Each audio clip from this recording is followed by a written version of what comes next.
is shown. We have two powers, left and right powers.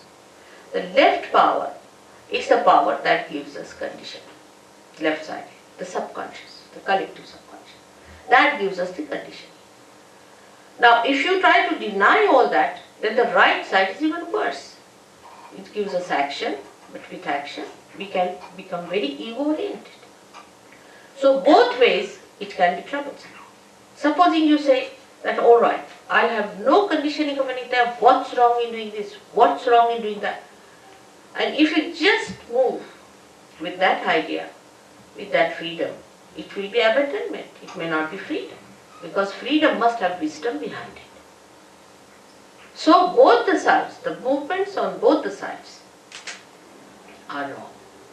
So what is all right in the center is not to get conditioned by anything and not to be ego-oriented. But how to do it is the problem. The problem is how to do it.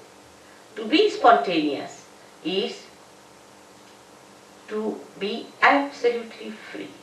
Now I would consider these two powers as, say, a brake and an accelerator in a car. Now you use both the powers. You use the brake first, you use the accelerator, you try to control these two powers.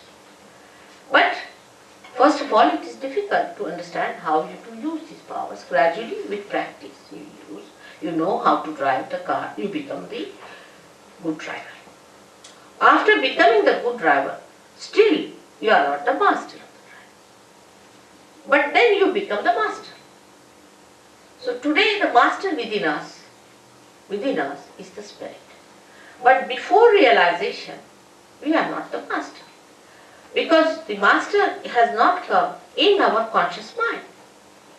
It is not expressing in our conscious mind, in the sense that we are not empowered